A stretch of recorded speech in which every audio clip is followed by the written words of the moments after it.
Hello friends, welcome on detail study. Chapter 5 algebraic expression लेकर मैं हाजिर हूँ आपके सामने।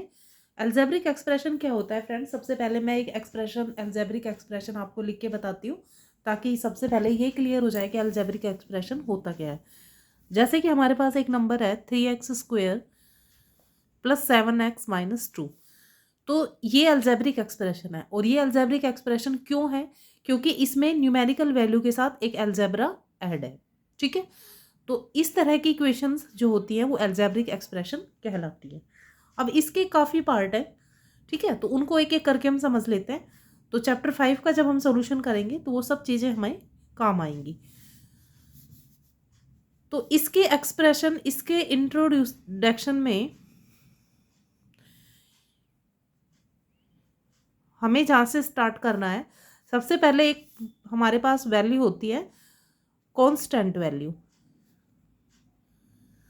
ठीक है, कांस्टेंट वैल्यू जैसे कि इस एक्सप्रेशन में 3, 7 और 2, यानी कि जो भी न्यूमेरिकल वैल्यू होती है वो उसकी कांस्टेंट वैल्यू होती है। Numerical value is the constant value.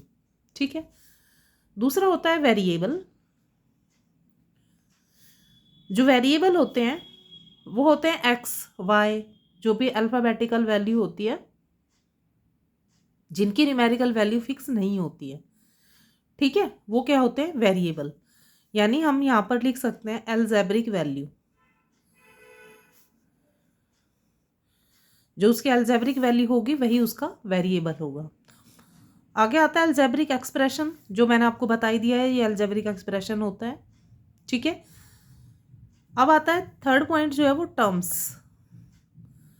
Terms क्या होते हैं, कितने, किसे कहते हैं? तो देखिए, एक टर्म ये हो गया 3x², सेकंड हो गया 7x और तीसरा हो गया -2।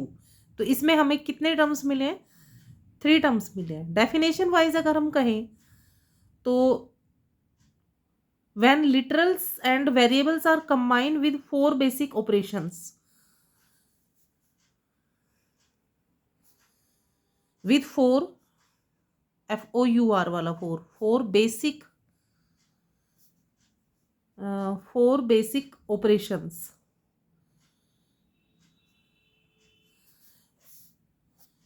के लिए जो यूज होते हैं, और वो जो एक कॉम्बिनेशन होता है कांस्टेंट एंड वेरिएबल का, कॉम्बिनेशन ऑफ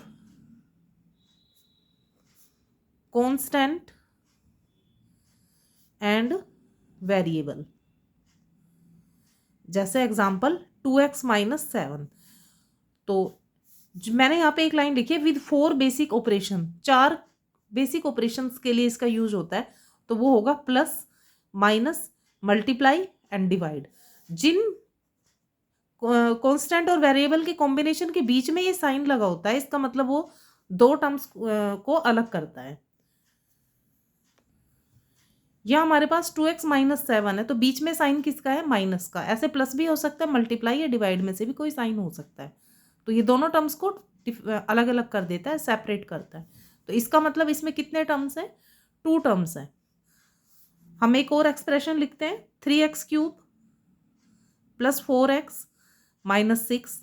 तो इसमें प्लस और माइनस के द्वारा सेपरेट किए गए हैं तीनों टर्म्स। तो इसमें कितने टर्म्स हो गए? 3 टर्म्स। ओके, अब आता है लाइक टर्म और अनलाइक टर्म्स।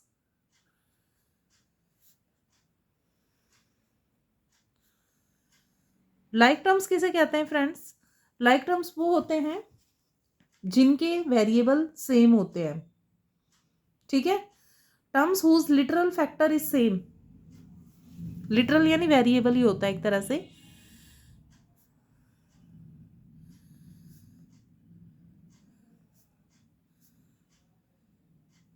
जैसे 7x, 5x, 3x, तो सबके साथ क्या है? x आया हुआ है। यहाँ पर देखिएगा, सबके साथ क्या आया हुआ है? x। तीनों के साथ x आया है, इसका मतलब ये क्या है? लाइक टर्म है। अगर मान लीजिए यहाँ पर होता अनलाइक टर्म, क्या होता है? When literal factor, literal factor यानी algebraic value is not same. Literal यानी वेरिएबल।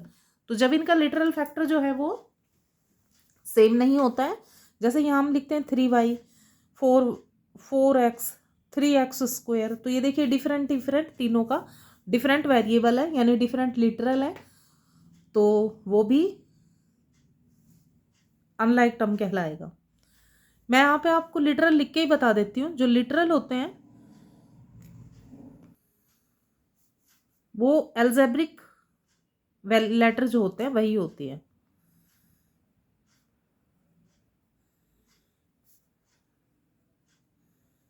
एल्जेब्रिक लेटर ही लिटरल होता है, ठीक है। अगला आता है कोफिशिएंट।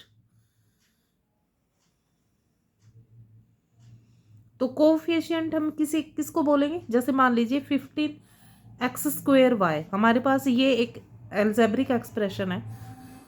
तो जो 15 है और जो ये एल्जेब्रिक वैल्यू है या लेटर है, ये दोनों ही क्या हैं, कोफिशिएंट है एक दूसरे के। तो इसे हम कहेंगे न्यूमेरिक कोफिशिएंट।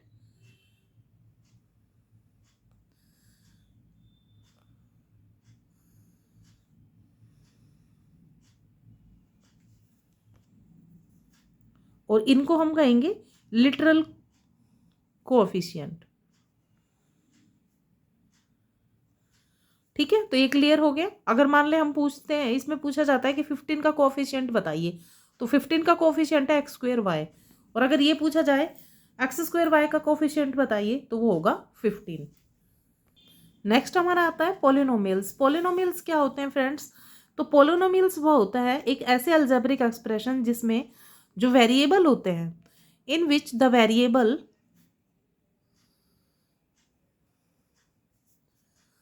जैसे कि x हो गया, y हो गया, ये सब जो है non negative integer,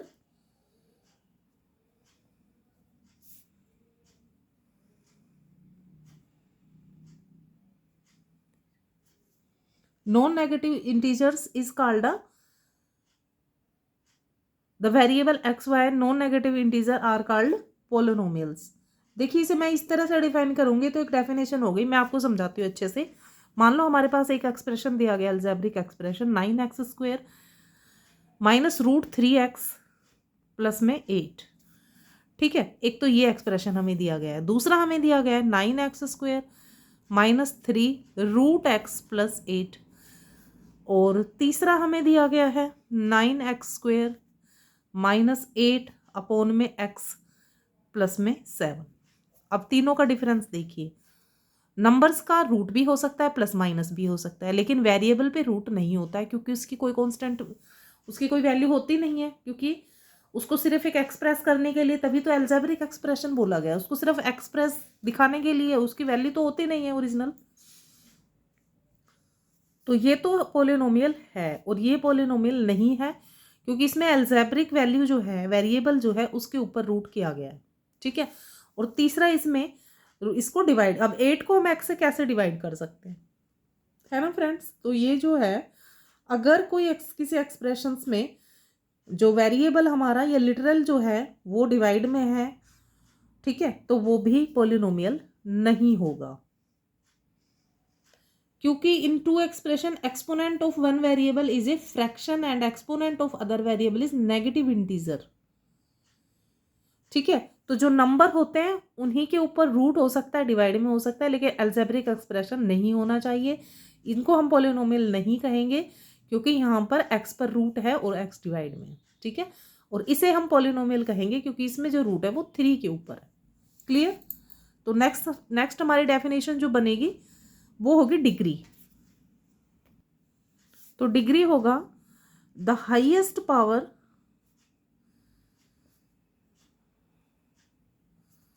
of variable in a polynomial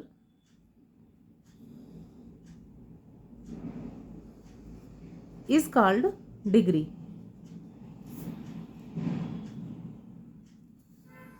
किसी भी पोलिनोमियल में जो हाईएस्ट पावर होती है वो उसकी डिग्री होती है, जैसे कि 1 minus Y minus y² plus 3y³।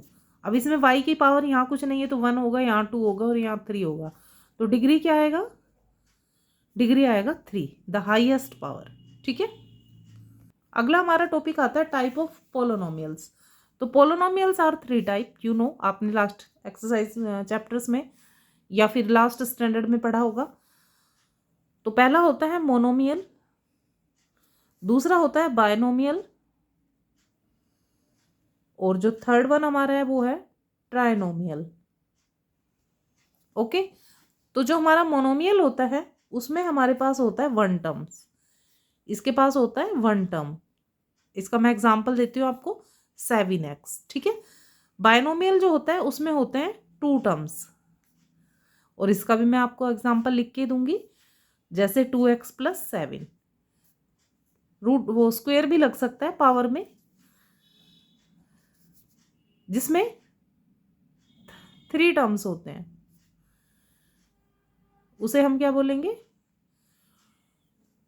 ट्रिनोमियल। तो जैसे 2x² + 3x - 9, इस तरह से हमने तीनों का इनका विभाजन कर दिया है पोलिनोमियल्स का, मोनोमियल, बायनोमियल और ट्राइनोमियल। नेक्स्ट वन हमारा आता है कांस्टेंट पोलिनोमियल। देखिए कांस्टेंट क्या होता है, सबसे पहले डेफिनेशन मैंने बताई थी कांस्टेंट की, तो यहाँ पहले मैं कांस्टेंट पोलिनोमियल की डेफिनेशन लिख लेती हूँ। Which have no literal factor,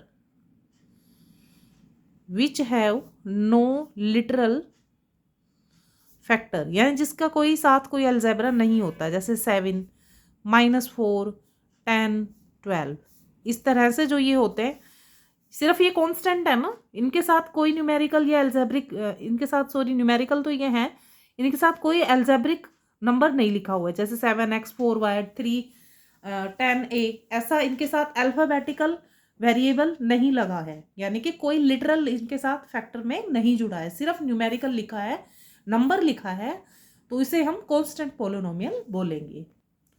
last one हमारा आता है कि स्टैंडर्ड फॉर्म किसे बोलेंगे। स्टैंडर्ड फॉर्म होता है जिसमें हमें सारे जो पोलिनोमियल्स होते हैं उनको अरेंज करके या तो डिसेंडिंग ऑर्डर में लिखें या तो असेंडिंग ऑर्डर में, अरेंज इन डिसेंडिंग और असेंडिंग ऑर्डर। मान लीजिए एक एक्सप्रेशन हमें दिया गया है 9x³ + 7x² प्लस में 3, और यहाँ पे लिख देंगे हम 2x। तो इसे अरेंज करके लिखते हैं, सबसे पहले हाईएस्ट पावर लिख लेते हैं डिसेंडिंग ऑर्डर में, 7x² + 2x + 3, या फिर हम इसे ऐसे भी लिख सकते हैं 3 + 2x + 7x² + 9x³। तो ये दोनों ही जो हैं वो क्या है, स्टैंडर्ड फॉर्म है। तो इस तरह से फ्रेंड्स हमने चैप्टर 5 को स्टार्ट करने से पहले जो इसकी इंपॉर्टेंट डेफिनेशंस थी, या जो वर्ड्स हम यूज़ करेंगे इस एक्सरसाइज में आगे, तो उन सब वर्ड्स का मीनिंग हमने अच्छे से समझ लिया है। तो ये काफ़ी हेल्पफुल होगा आपके लिए। तो आप जब इसको चैप्टर 5 को स्टार्ट करने से पहले अपनी फेयर नोटबुक में सभी डेफिनेशंस उतार लीजिएगा फ्रेंड्स, ताकि जब भी आपको ज़रूरत पड़े तो वहाँ से आप नोट्स में आप सर्च कर सकें जो जिस डेफिनेशन को आप समझना चाहते हैं। आई होप क्लियर हो गई होंगी सारी डेफिनेशंस। तो मिलते हैं नेक्स्ट वीडियो में। अगर वीडियो हेल्पफुल लगा है आपके लिए तो जरूर कमेंट बॉक्स में लिख के बताइएगा मुझे। I am waiting for this. मिलते हैं नेक्स्ट वीडियो में फ्रेंड्स, तब तक के लिए आप अपना और अपनों का खास ख्याल रखिएगा। Thank you students to watching my video. Bye bye and Radhe Radhe.